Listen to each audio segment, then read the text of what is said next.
Et c'est parti, Aderaba, 4e épisode. Comment ça va? Ça va. Bon, Bon, Rachel. Alors, on va encore parler un petit peu de Hanouka cette fois-ci. En fait, je cherchais un Likutei Halachot sur Hanouka. Finalement, c'est Manu qui l'a trouvé à une autre adresse.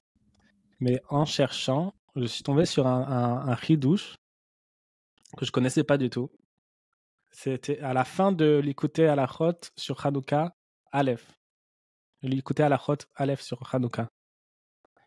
Il dit comme ça, il jette un petit Nekuda à la fin et il dit que Hanouka, tout ce qu'il amène comme Chidushim sur Hanouka, il dit qu'à l'époque, comment il fêtait Hanouka, en plus du mage et tout, il y avait un minag que c'était une période où c'était un moed où on faisait des vrais tzrok, des tzrokim. Il dit à l'époque, c'était des tzrokim beheter, mais aujourd'hui, il dit be'avonotanu arabim, avec aujourd'hui les gens ils savent plus faire des tzrokim. Alors comment on dit en français des tzrokim? Ça c'est un truc que j'ai un peu cherché comment traduire. C'est pas facile à traduire. Il faisait de l'humour. Quoi, il faisait Ouais. des blagues. De l'humour, peut-être des sketchs, je sais pas. Qu'est-ce qu'ils faisaient exactement ou des jeux. C'est quoi à non, l'époque pas forcément des jeux, mais il dit à l'époque les C'est la source du... Regarde, à la fin, je sais pas, il n'a pas apporté un midrash ou un truc comme ça. Mais en gros, il dit que ça correspond à la lumière de Hanouka et que le Nyan du Tzrok, ça a à voir avec Hanouka. Ok. Donc, maintenant, ça, c'est un chidouche qui est très cher à mes yeux et j'ai énormément de choses à dire sur ce sujet. J'espère qu'on va avoir le temps, peut-être qu'on va devoir faire ça en 2 parties. Tu cherches le Likutei Halachot? Pourquoi il est parti? Il est parti là, pas prévenu. Et tu veux l'écouter à la fois? Tu veux qu'on voit ton texte? Non, c'est pas grave. Bon, et en gros, tous les liens de Aderaba, de Meshune Freiler, c'est un lien de Tzrok. Pour ramener le lien, en gros, l'histoire sur laquelle le Chidouche de Meshune Freiler, elle commence, c'est l'histoire dans les 7 mendiants, le début, dans l'introduction, où il lui dit déjà, il y a une référence à ça déjà, c'est que le roi, il va transmettre la royauté à son fils, de son vivant, et donc c'est une grande fête, une grande joie, et il y a des orchestres, et il dit il y a des comédies aussi. Et tout plein de choses qui amènent la joie, et il dit qu'au summum de la joie de cette fête, de cette transmission de la royauté, le roi, il dit à son fils, à qui lui transmet la royauté, il dit qu'il va perdre la royauté, et il dit fais attention, sois Bessimcha, et que si tu n'es pas de Bessimcha quand tu descends, quand tu perds la royauté, alors moi je serai Bessimcha parce que tu n'es pas un roi, donc tu n'es pas digne d'être roi. Mais si tu es Bessimcha, alors que tu as perdu ta royauté, moi je serai Meshune Freiler. Je serai dans une joie délirante, immense. Il n'y a pas de mot pour traduire ça. Enthousiasme. Ouais. C'est comme ça qu'il a écrit dans le Keren. Et bon, en gros, c'est ça. Donc après, pour expliquer dans la pratique comment on vit ça, on voit dans le Likutei Halachot, Piria Verivia Gimel, où il explique le concept de Aderaba, où il explique que quand le Yetzer Hara il veut te faire tomber, il te dit mais regarde, tu sers à rien, tu es loin, regarde tout ce que tu as fait, et il te dit que c'est pas ce que tu fais, ça sert à rien, et laisse tomber, et etc. Et là, le chidouche de Rabbi Nathan, il te dit Aderaba. Et là, le chat de Aderaba, c'est pas vraiment au contraire. C'est dans la Gemara, quand quelqu'un apporte un argument, l'autre, il apporte un contre-argument, et le premier, il va lui dire « Aderaba, ce que tu dis, ça contredit pas ce que je dis, ça renforce ce que je dis. » Vehi ne tenet, on dit des fois. Comment on dit? Vehi ne tenet. Ta preuve à toi, c'est une preuve pour moi. Voilà. Et pas contre toi. Exactement. En français, on dirait à plus forte raison. Ou justement. Et justement, et à plus forte raison. Voilà, exactement. C'est ça, on devrait appeler le podcast à plus forte raison. Avec un accent québécois. À plus forte raison. Justement. On t'entend pas bien, Mani. Ouais, parle dans le micro. Je la refais dans le micro, la blague ou c'est... Ouais. C'est très important.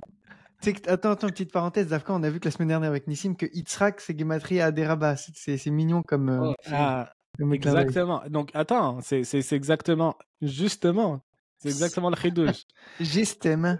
Alors, donc, il dit, tu dois dire Aderaba.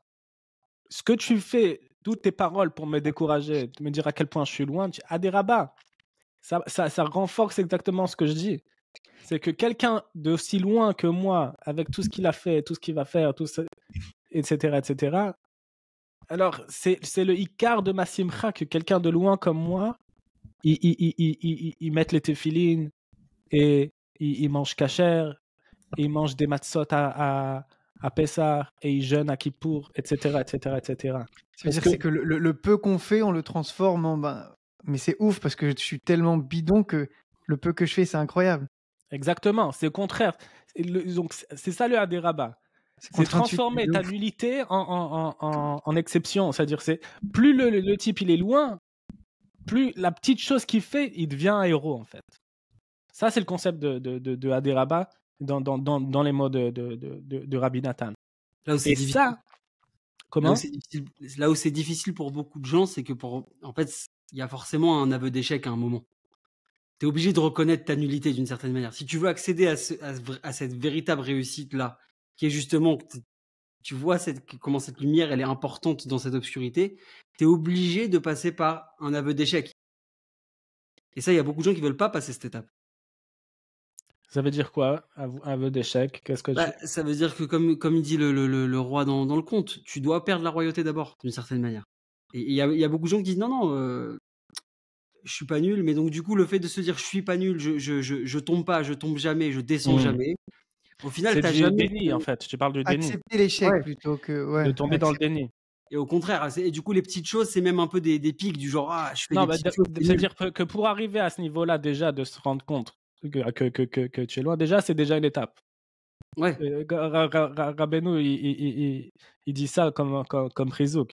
Il y en a un qui se plaint, qui est loin, il lui dit mais tu te rends compte? Rien que tu es au courant que tu es loin, c'est une grande mahala.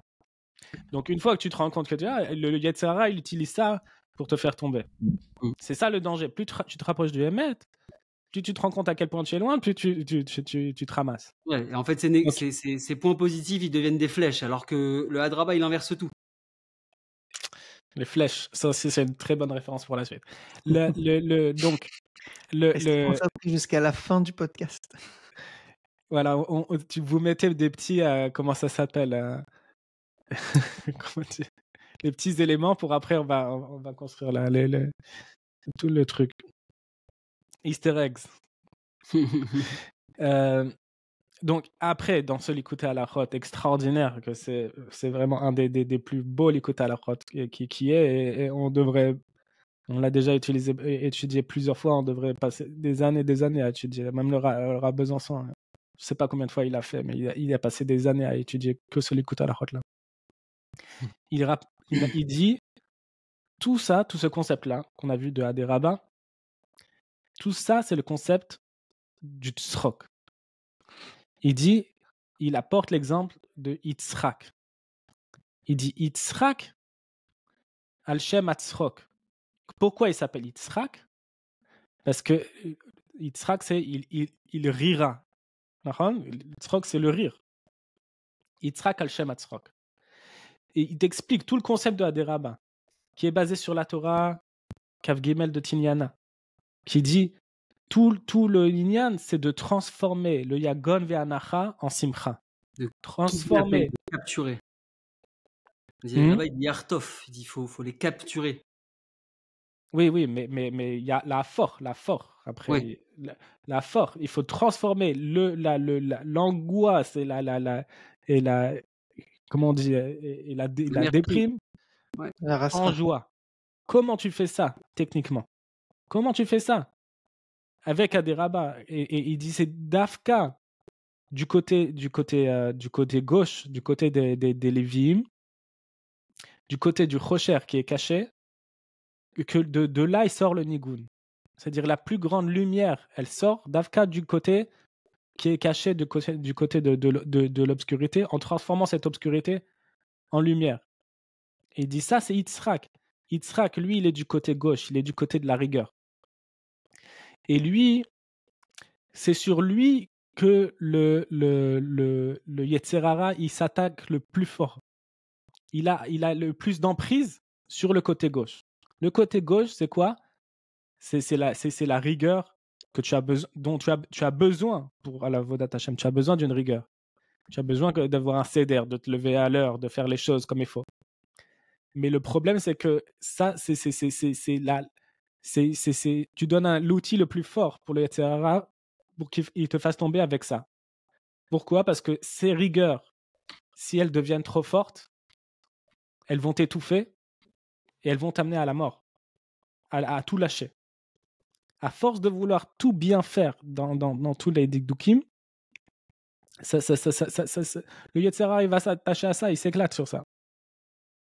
Et c'est ça la raison pour laquelle Yitzhak, à la base, il n'avait pas de shidur, il n'avait pas d'âme sœur.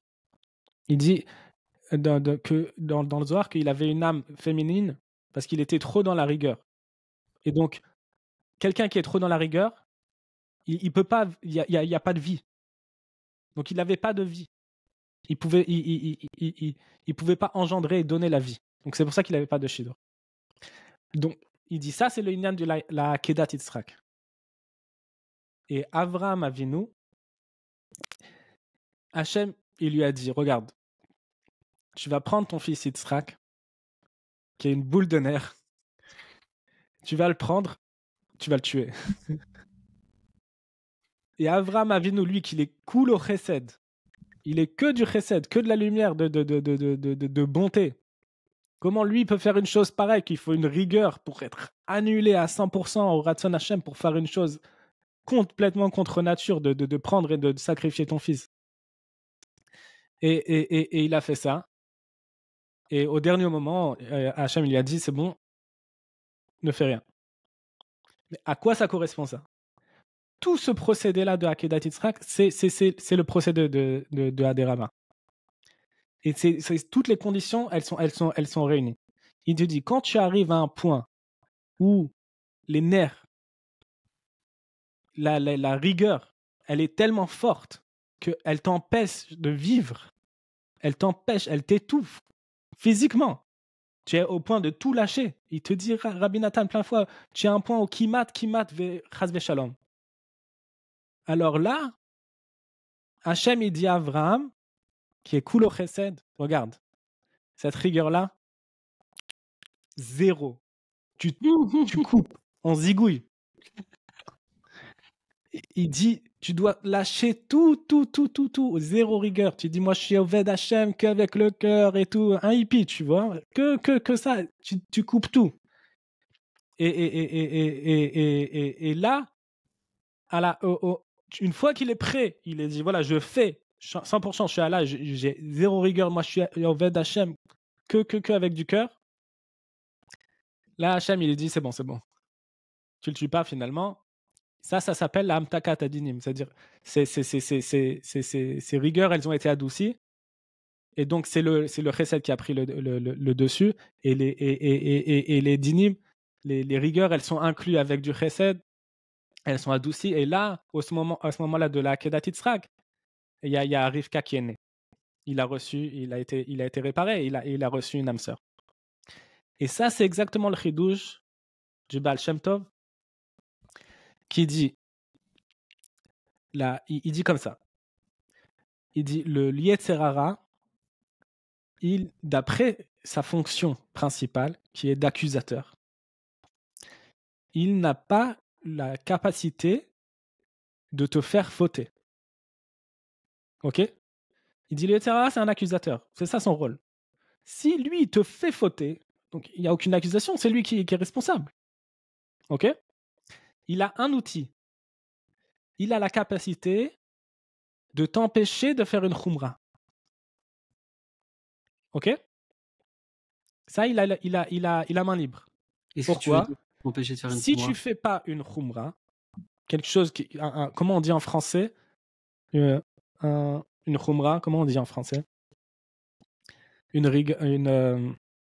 Faire du. Tu parles vraiment sur le Au sens plan propre. halakha. Dans la halakha. Voilà. Khumra, c'est un. Il y a la halakha et il y a une khumra, c'est pour faire plus. Tu Il y prends a sur un toi mot. un peu plus que ce qu'on te demande. Ouais. Il y a un mot pour en français je sais plus. Du zèle. Du zèle. C'est du zèle de faire la khumra. Bon. Et il dit pourquoi? Parce que il te fait faire fauter. Après la halakha, tu as fait aucune faute. Mais juste la khumra, tu l'as pas faite. Il dit alors ça lui sert à quoi cet outil-là? Il lui dit une fois que le type il a pas fait la khumra, il va tomber dans la hatzvut parce qu'il croit qu'il a fauté. Et une fois qu'il est triste parce qu'il croit qu'il a fauté, maintenant c'est lui qui faute puisqu'il est tombé dans la tristesse. Et quelqu'un qui est triste, c'est la porte ouverte à toutes les fenêtres. Et c'est lui qui faute. Et il dit l'exemple parfait, l'exemple type de la faute, c'est la faute d'Adam Rishon. Hachem il dit à Adam, t'as pas le droit de manger de l'arbre de la connaissance. Adam il dit à Chava, tu manges pas, tu touches pas. Donc il lui a donné une nouvelle Khumra. une khumra, c'est de pas toucher l'arbre de la connaissance. Qu'est-ce qu'il dit le Midrash? Comment il a fauté? Comment elle a fauté Chava? Le serpent, il lui a parlé de la connaissance. Et il lui a dit, tu vas voir, il va rien se passer et tout. Et regarde. Et il fait quoi? Il la pousse sur l'arbre. Donc elle touche. Et une fois qu'elle a touché, elle a dit, ça y est, je suis tombée. Ok? Donc elle a dit, ok, si j'ai touché, il s'est rien passé, je vais manger. Déjà, je suis tombé, je suis déjà là. Alors laisse tomber, on va aller jusqu'au bout. Il dit, ça c'est l'exemple type. Donc en fait, une fois qu'elle a cru, qu'elle a raté, qu'elle a fauté, donc lui, le serpent, il pouvait la pousser. Parce qu'elle a rien fait. Ça, c'était pas interdit de toucher. Mais après, qui est-ce qui a mangé? C'est elle qui a mangé. Donc, il dit, tout ça, c'est la Kedat Yitzhak. Une fois, il te dit comment tu te bats donc contre ce Yetzer Hara. Il dit déjà, il faut connaître les halakha, il faut connaître ce qui est permis et ce qui est une khumra. Et il dit, si tu n'arrives pas à faire la khumra que tu veux faire, tu dois dire, moi, tu dis au Yetzer Hara qui veut te rendre triste parce que tu n'as pas fait ta khumra. Tu lui dis, moi, je suis pas froum. Moi, je suis pas religieux. Moi, je fais le minimum requis. Le minimum du minimum. Donc, on voit exactement que tout ça, c'est le procédé de la Kedat Yitzhak. À la base, il faut de la rigueur. Il faut même te dire, je vais faire les choses comme il faut. Je ne vais pas faire le minimum de ce qui est requis pour tout. Même si Rabbeinu l'a dit de ne pas faire de khumra, mais il faut savoir qu'est-ce qui est une khumra qui est trop et qu'est-ce qui est des khumra qui sont acceptés. Mais dans tous les cas, il dit il faut être au courant. Et il faut savoir que quand tu n'arrives pas à faire la chose parfaitement, tu dis moi, je ne suis pas froum, je fais le minimum du minimum. C'est important de dire que tu peux faire ça tu peux pas faire ça en lechatria. Tu peux pas vivre comme ça, Nahon. Donc tout le c'est concept. que après coup. Exactement, c'est ça le mot. On fait jamais ça les khatrila. Le concept de Haderaba, c'est ça, tout ça, c'est un lien de Haderaba. C'est transformé en ta nullité en général. On fait passer les khatrila. On va pas dire venez, on va faire tous les choses tout médiocre, mais les khatrila. Mais les khatrila, on va pas faire non plus tout zélé. Aussi, il faut le savoir. Mais le procédé, c'est Avram, Yitzhak et Yaakov. Au début, tu dois faire les choses avec du cœur, avec de la neshama.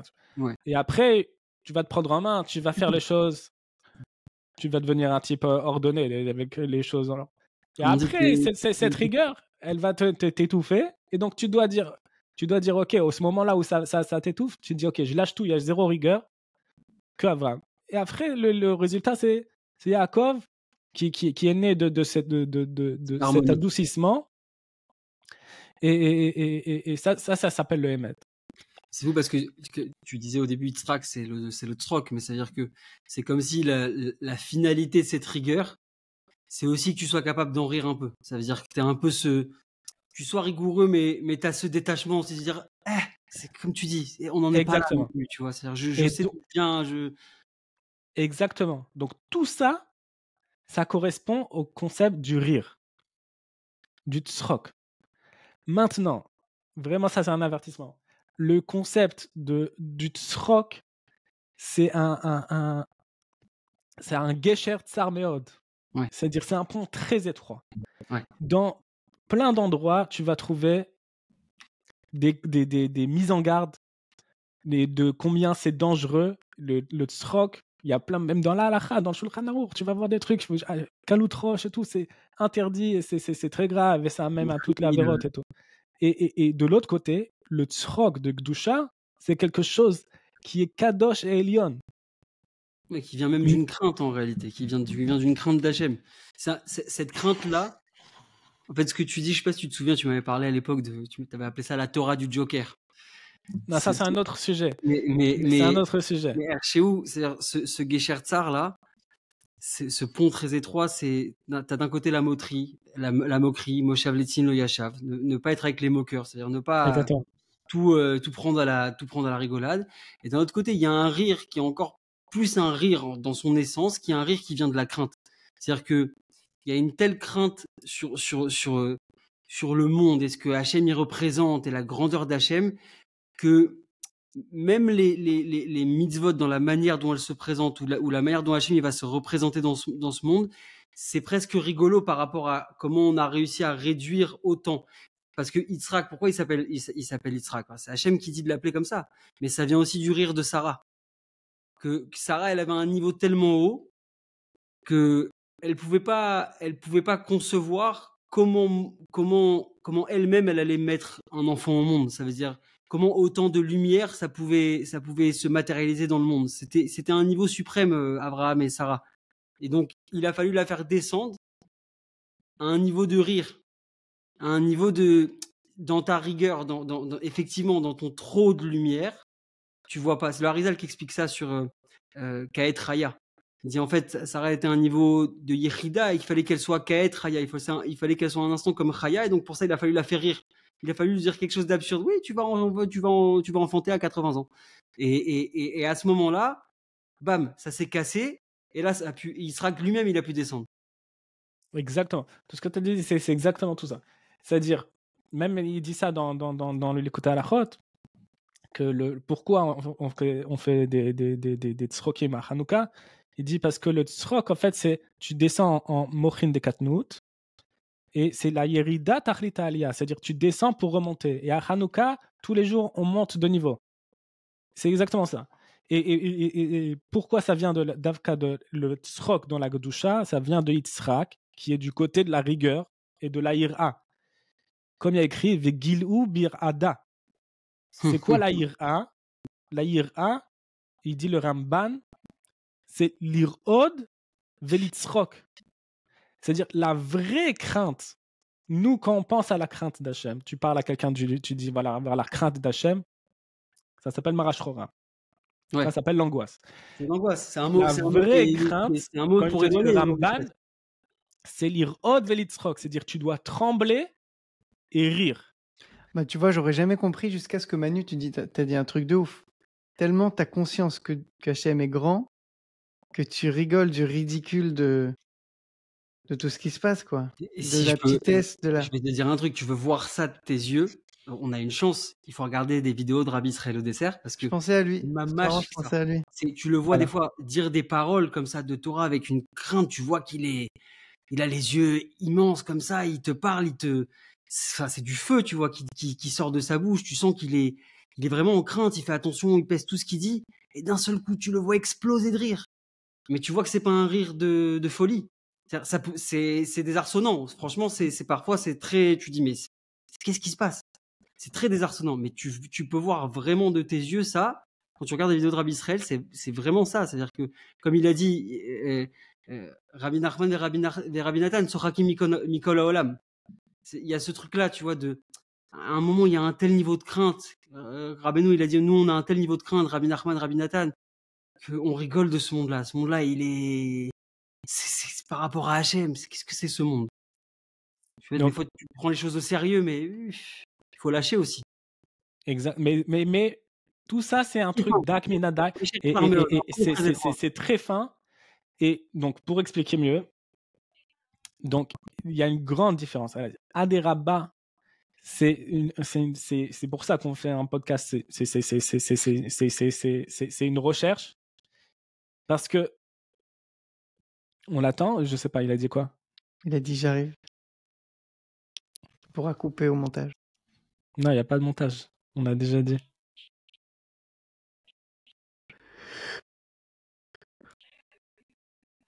Allez à la 28e minute pour retrouver. Alors, non, ce que je dis, c'est que à des rabats, c'est pour ça que c'est un podcast, c'est une recherche, parce que c'est un Gesher Tsar. Il faut faire très attention et de ne pas faire à des rabats milechatrila, parce que ça, le tsrok dans la Gdusha, il vient que du côté de Yitzhak, de la rigueur. Quand quelqu'un il va chercher Hachem, Be'emet, et qui rentre dans la rigueur, et que cette rigueur, elle étouffe, c'est là qu'il faut faire à des rabats. Mais le contraire du tsrok d'Igdusha, c'est qui le contraire de Yitzhak? C'est Ishmaël. Et Ishmaël, il était en marloquette avec Yitzhak. Et qu'est-ce qu'il a écrit dans la Torah? Il était Mesachek. Et qu'est-ce qu'il faisait? Il tirait des flèches vers Yitzhak. Et en fait, il voulait le tuer. Mesachek ou Metzachek? Mesachek. Avec un signe? Ouais. Et il voulait le tuer. Et il tirait des flèches vers lui. Et quand Sarah l'a vu, et finalement, elle l'a viré. Et lui, il tire des flèches et dit « Non, je rigole. Je joue. » Et ça s'appelle de la letzanout. C'est, comment on dit en français de la letzanout? La moquerie. De la moquerie. C'est-à-dire le type, il tire des flèches. C'est de la méchanceté. Il veut tuer quelqu'un. Et quand tu te défends et tu t'opposes, il dit non, mais je rigole, tu prends tout sérieusement et tout, je rigole, laisse tomber et tout. Ça, c'est la pire chose qui est au monde et c'est vraiment l'opposé de la chose qui est la plus élevée du monde, qui est le Tzrok d'Igdusha. Et donc, le Aderaba, si tu fais pas ça, si tu fais ça à l'Echatrila, tu fais exactement ce qu'il fait Ishmael. Si tu es Yorechitzim, le Yorechitzim Agav, c'est Remez l'Ebgamabrit, comme tu vois dans le Sipurei Maasiot, que la princesse, elle reçoit toutes les flèches empoisonnées. Oui, donc elle se prend des flèches et il dit que c'est l'Ebgamabrit. Et donc il faute, il fait les plus graves fautes. Et il dit mais non, je rigole. Et après il veut faire à des rabats. Après il dit je vais faire tchouva. Donc il faut dire, je vais faire tchouva, je rigole et tout, c'est juste détente. Donc ça, c'est Zéléomadze. Et donc voilà, Et donc, qu'est-ce qu'il dit dans la Gemara? Le danger de la letzanout, c'est que une moquerie, comment on dit dans la Gemara? Dochemea elef tochachot. Une moquerie, ça peut jeter à la poubelle des milliers de tochachot. Ça veut dire quelqu'un, il a travaillé sur lui, il a fait des choses et tout, il a construit quelque chose dans la Gdusha et tout, et il a une moquerie mal placée, ça met tout par terre, ça fout tout en l'air. Tout en l'air. Tu peux faire quelque chose de bien. Quelqu'un, il construit un projet dans n'importe quoi. Il y a un mec qui vient, il met un commentaire où il dit un truc mal placé, ça fout tout en l'air. Ouais. Et tu t'es demandé pourquoi? Genre, c'est comme ça, dans la Metsiout, c'est comme ça. Mais tu t'es déjà demandé pourquoi elle a Parce que c'est moqué. ça. C'est la chose la pire qui soit. Mais C'est pourquoi Comment ça C'est quoi le mécanisme Parce que derrière c'est une inversion. Là aussi, c'est une inversion de l'ordre. Ça veut dire que le rire, il est censé découler de la rigueur. Mais si tu le mets avant la rigueur, elle peut même pas tenir. Elle a pas de fondation. C'est-à-dire que si tu commences déjà de base à rigoler sur quelque chose, tu peux pas du tout en percevoir la profondeur. Si tu viens et tu dis à quelqu'un qui veut essayer de se renforcer, par exemple, dans l'Aïd des doutes, qui veut commencer à parler avec Hachem, tu dis, allez, va parler avec Hachem, on verra ce qu'il va te répondre. Tu l'as bousillé, le type. Parce que avant même qu'il ait pu goûter à la chose, il a déjà ça dans la tête. Donc, Mais ce que tu as dit, c'est exactement la réponse. Parce qu'en fait, tout le contexte de la Deraba, c'est tu changes tout et tu inverses tout. Et dans la Gdusha, tu inverses tout vers le bien. Et dans la Sitra Achra, le contraire du contraire, c'est tu inverses tout vers le mal. Tout est inversé. Et donc la Gdusha, la grandeur de la Deraba, c'est que le mec, il peut être en une seconde, il peut s'élever extraordinaire et changer toute sa vie. Le contraire, avec la Letzanout, ça peut tout détruire. Et donc, dans la Gdusha, c'est-à-dire contre le Letzanout qui est Doché Elef Tochachot, tu as le Tzrok et Aderaba qui peut docher des milliers de Tochachot du Samer même, de Tochachot du Yetzerara. Avec un Tzrok d'Igdusha, quelqu'un qui fait Aderaba, qui trouve une Nekuda Tova, il peut transformer tout en un instant et changer toute la photo et tout dans le bien. C'est marrant parce que quand t'as dit avec Ishmael, avec les flèches et tout, ça m'a fait penser dans la Torah bête, dans l'écoute Moharan. On dit que la tefila, c'est Cheref Piot. Il y a les demandes et les Jvachim. Pourquoi Ouais. Et le Ravatia là-bas, il explique pourquoi c'est quoi ce Cheref Piot, à quoi c'est quoi les deux choses que tu cherches à tuer? C'est Klipat Esav et Klipat Ishmael. Klipat Esav, c'est il te dit t'es un nul, t'es un vaurien, tu sers à rien, ta tefila elle est bidon. Et donc c'est pour ça que tu fais les Jvachim. Et la Klipat Ishmael, elle te dit mais Hachem il t'aime, il te kiffe, t'as rien besoin de faire, ne fais rien, ne parle pas. Il est là, c'est pour ça que tu fais tes demandes. C'est chaque côté de la tefila, elle vient pour casser la Klipa. Et là, ce que tu as dit avec Ishmael, ça fait écho. C'est que mais je rigole. C'est ça. Moi, je rigole. Je veux te tuer, mais je rigole. Il se passe rien, tranquille. C'est pour te charrier. Ouais, c'est ça. C'est ça. Kiffe la vie. Ça a fait quoi cette Klipa de la tefila, quoi. Il dit détends-toi, kiffe la vie, faut pas se prendre la tête et tout. Ça, c'est c'est.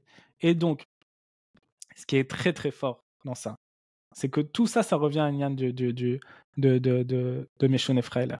Et il dit que, en fait, Rabbi Nathan, il dit dans ce côté à la route là, le but de la création du monde, ok, il dit ça comme ça. Il dit pourquoi Hachem il a créé le monde? Hachem il a créé le monde, il manque de rien. De rien. Tout est parfait. Il n'y a qu'une seule chose qui n'est pas parfaite, c'est la joie. Il dit la joie, elle n'est pas parfaite tant qu'elle n'a pas transformé le Yagon Vernacha en Simcha. Tant qu'on n'a pas transformé l'angoisse et la déprime en joie, alors la joie, elle n'est pas parfaite. Donc Hachem, il a créé le monde. C'est quoi le monde? Hachem, il a créé le Yagon Vernacha. Il a créé l'angoisse et la déprime.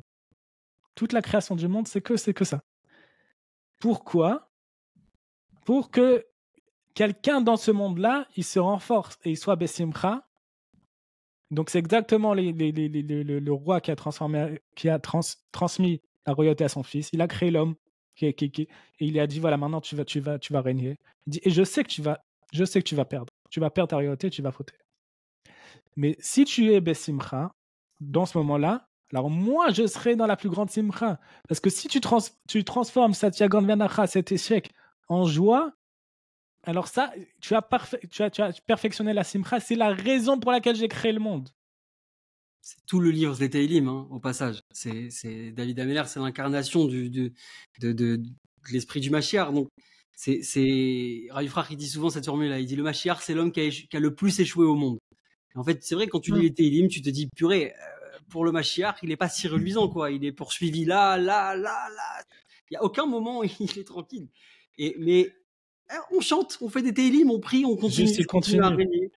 Tu continues ton chemin, quoi. Maintenant, regarde comment ça.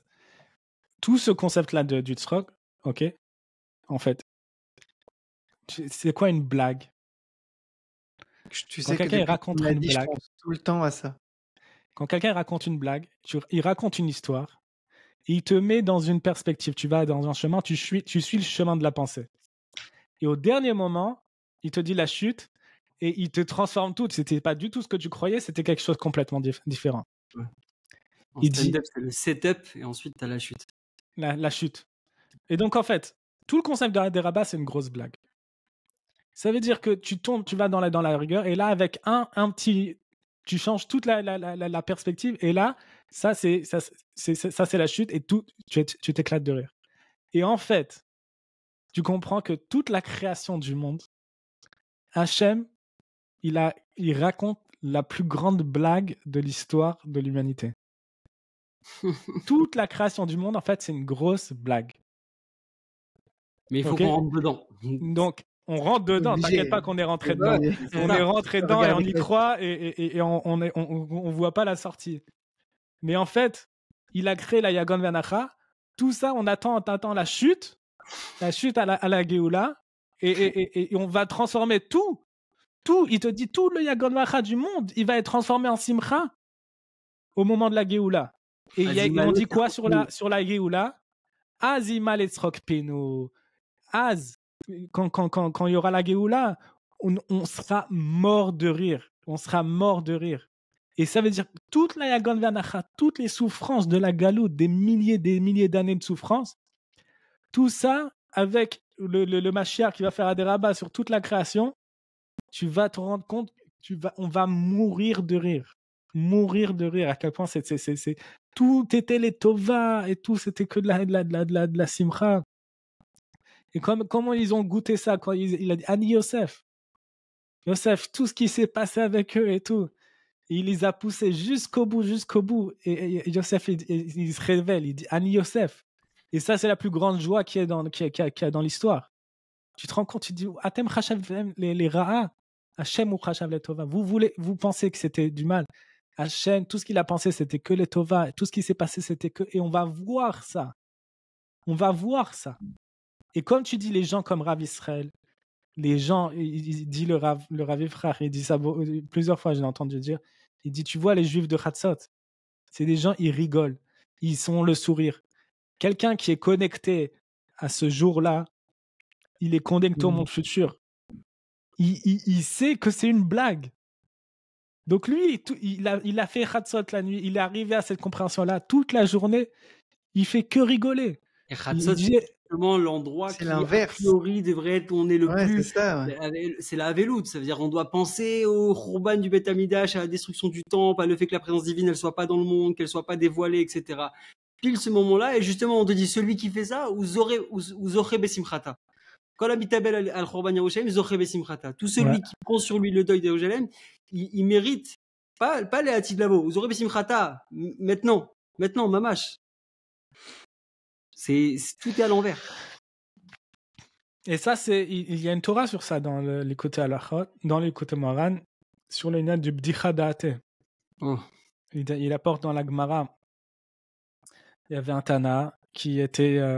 Ils disent qu'il était à l'entrée de la maison de sa belle-mère.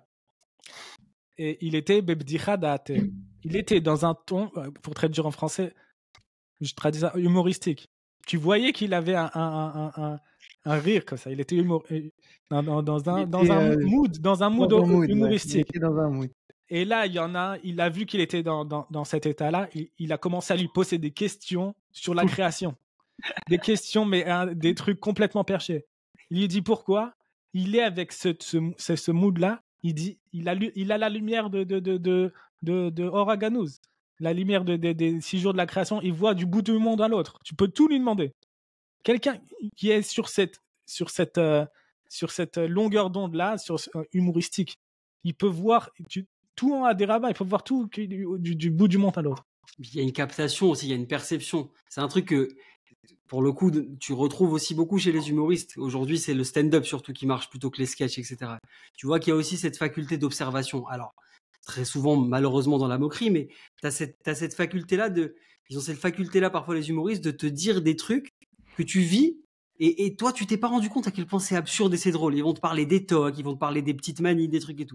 C'est Ouais, une ils savent captation. sniper le bon truc que personne d'autre Ouais. ne Alors pourrait après, voir. voilà, il faut en faire quelque chose de plus sain, quoi, parce que malheureusement, ça dérive. Ça dérive souvent, mais c'est vrai qu'il y a dans ce détachement-là, s'il est bien Il orienté, peut être bien orienté que si tu l'orientes vers toi, parce qu'orienter vers quelqu'un d'autre, c'est de la moquerie automatique. Nahon, ouais, c'est il y a très des dangereux. conditions. C'est pour ça que c'est très On a dangereux. parlé de 3 conditions pour faire des blagues. Il a dit de faire des blagues, mais il a dit il y a 3 conditions.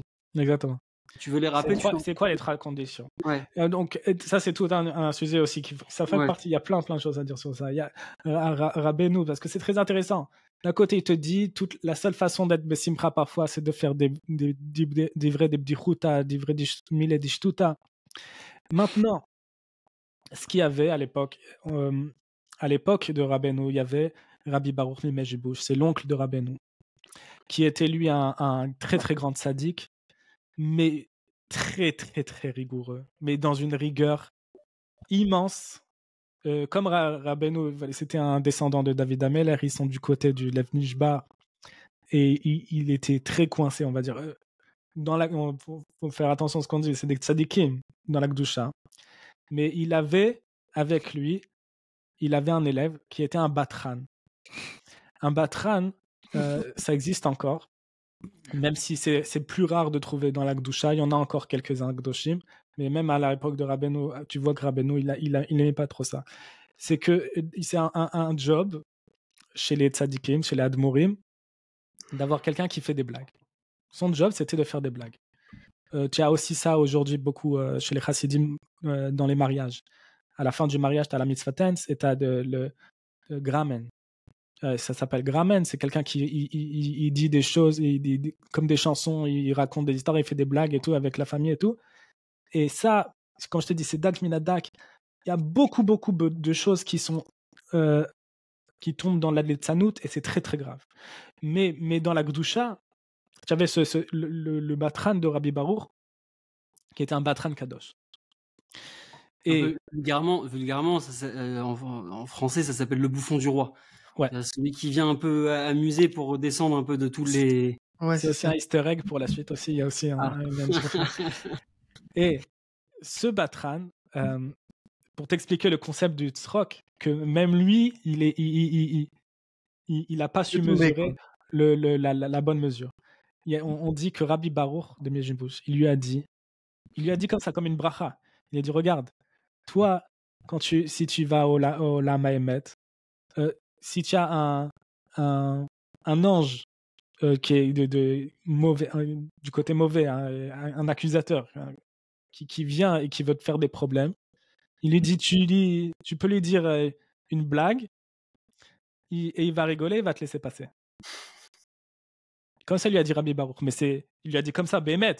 C'est dire, sache, quand tu vas aller au Lama Emet, on va t'emmerder. Tu fais une blague, ils vont te laisser passer. Et qu'est-ce qu'il a fait, le Batran? Il a dit, mais si cet ange, il est sourd. Et Rabbi Baruch lui a dit, la blague de trop. Tu as tout perdu. Là, ça, c'était, voilà. Avec ça, tu as perdu. La bracha que je t'ai donnée, tu as fait une blague de trop, tu as perdu. À quel point c'est dak minadak. Et ce Batran-là, il s'est retrouvé chez Rabbeinu. À la table de Rabbeinu, il y avait un tige. Et Rabbeinu, il a voulu lui faire un tikkun. Il a prévenu ses élèves. Il a dit, regarde, il va venir, il va faire des blagues. Personne ne rigole. Il a prévenu tout le monde, personne ne rigole. Alors il vient et il fait une blague, personne ne rigole. Il en fait 2, personne ne rigole. Une troisième, personne ne rigole. Et finalement, Rabbeinu, il le regarde et il fait un petit sourire, genre pour un peu l'adoucir, le calmer, pour pas qu'il prenne mal et tout. Comme ça, il a fait. Il a fait un tikkun. Va savoir. Et là, il dit que Rabbi Nathan, il dit c'est apporté dans Siar Safek Kodesh, et que Rabbeinu, il a donné 3 conditions pour faire des blagues. De 1, qu'il n'y ait pas de niveau le paix. Pas dire de grossièreté, de gros mots. 2, de ne pas faire ça pour élever son honneur personnel. Pas faire ça pour s'enorgueillir. Et de 3, ne pas blesser quelqu'un. Ça, c'est les 3 conditions. Il dit, allez, maintenant, faites des blagues. Bon, et maintenant, je ne sais pas si ça a été rajouté par Siar Safek Kodesh, il faut faire attention. Il dit, maintenant, Kivyachol, c'est impossible de remplir ces 3 conditions. Mais ça, je dis, c'est... Je crois que c'est dans Chaim Moran, c'est pas écrit ça. Ah, tu l'as trouvé dans les Chaim Moran, ces 3 conditions? Il me semble que c'est Chaim Moran. Moi, je me rappelle que... Enfin, c'est intéressant, mais j'ai vu ça dans Siar Safek Kodesh. Et... En gros, c'est ça. C'est-à-dire, c'est même aujourd'hui, il y a un Batran qui est un tzaddik. Il est même devenu Admor. Il a genre une cour. Et il s'appelle Yaakov Miller, je crois. Et lui, c'est un Batran. Et tu peux trouver des vidéos où il fait de la Batranout devant le Rav Kanievski. Tu vois le Rav Kanievski mourir de rire. C'est-à-dire, c'est exactement ça. C'est-à-dire, tu vois des tzadikim comme ça que jamais tu les vois rigoler un peu. Et là, il raconte des blagues. Lui, il est dans la Gdusha, il fait très attention et il te parle de. Tu l'écoutes, il dit que presque c'est le seul qui a jamais fait de la Letzanout.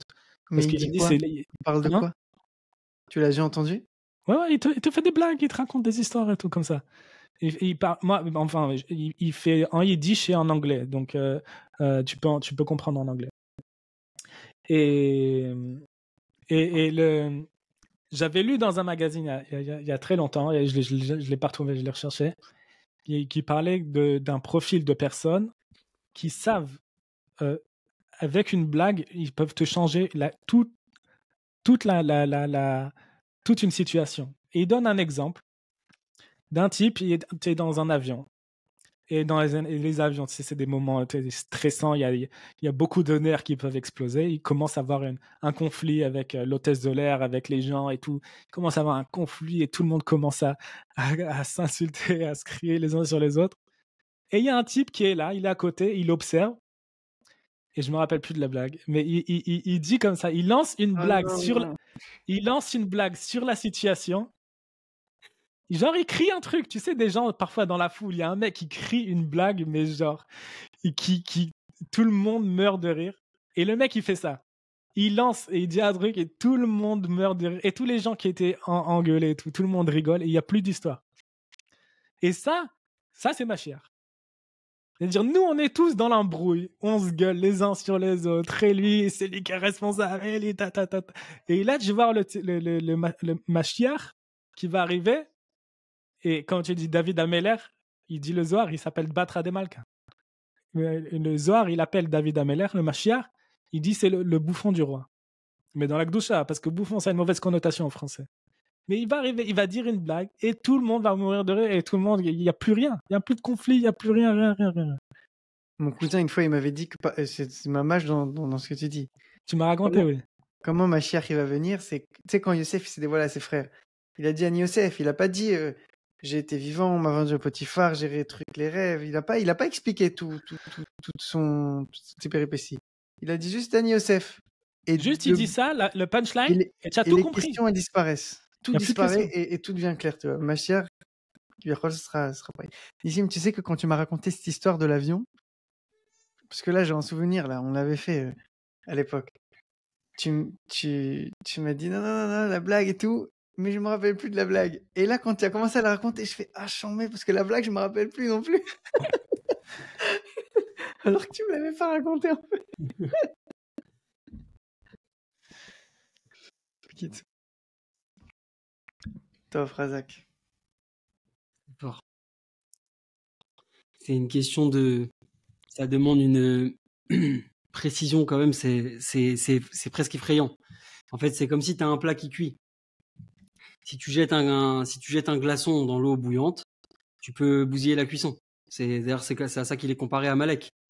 Malek, on te dit, il vient, il se jette dans une baignoire brûlante pour refroidir tout le monde.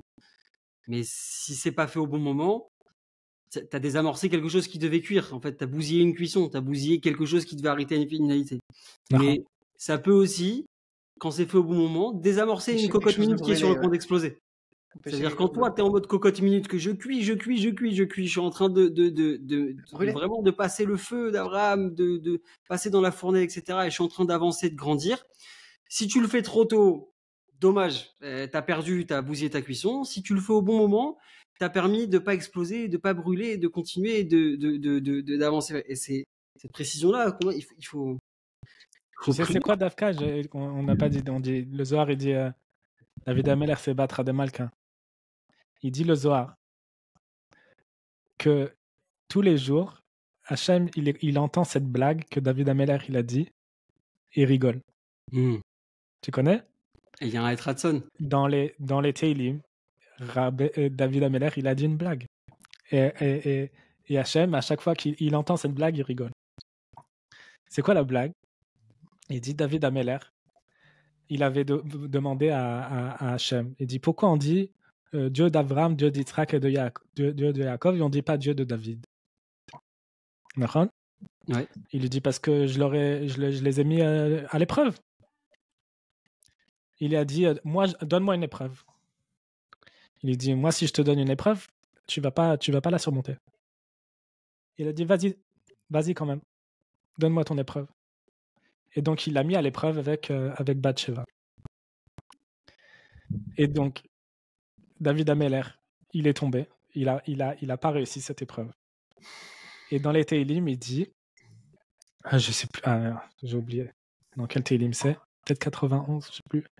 Il dit, les man et zdak bedovrecha. Il dit quoi? Il dit la faute que j'ai fait. Ok, il parle tous les Teilim, la plupart des Teilim en fait, il fait tchouva sur le massé de Bathsheba. Mais il dit quoi? Il dit les man et zdak bedovrecha. Il dit pourquoi j'ai fauté à tes yeux? Il dit pour te donner raison. Pour te donner raison.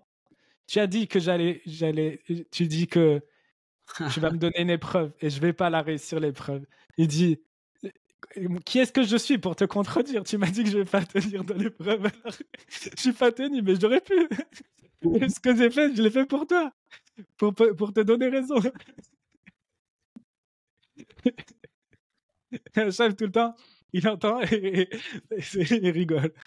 Et ça, c'est le truc dans la Gdoucha. Il a transformé tout avec une blague. Et Bémet, ça, c'est un autre truc que j'ai oublié. Il y a un type il a grandi dans un milieu religieux ashkénazi, Dover Yiddish. Et finalement, il est vert quand tu. Un type milieu religieux ashkénaze, tes yeux, ils sont. Et non, mais alors le type, lui, il y a des gens comme ça qui sont plus religieux, mais ils aiment encore le monde religieux. Et lui, tu parles de ça. Il dit, regarde, aujourd'hui, on va appeler ça les juifs modernes, ils ont tué l'humour. Il dit, tu sais c'est quoi l'humour juif? Il te dit, tu vois, chez les chassidim, il dit, il passe des moments, des semaines et tout avec la chassidim, il dit, mais tu meurs de rire de toute la journée. Ils font que raconter des blagues. Mais c'est quoi leur blague? C'est leur façon de communiquer. Ils peuvent pas te dire une seule chose, comment on dit, sérieusement. Tout ce qu'ils disent, c'est avec une blague. Et attends, il dit quoi? Il dit par exemple, Stam, une fois, il était dans un endroit, je sais pas quoi, si c'était en Allemagne ou je sais pas quoi, et ils acceptaient pas la carte bleue. Donc là, il était en Israël et à Me'acharim, mais il voulait payer un truc. Il lui dit, est-ce que vous prenez la carte bleue? Il lui dit, le mec, le chassid à la caisse, il lui dit, ça dépend. Oui. La chute, elle est charmée en tout cas. Elle est parfaite. C'est le meilleur moment de la. Je crois que du coup, c'est la suite au prochain épisode. Hein. C'est ouf. Parce qu'il a dit que ce serait en 2 parties.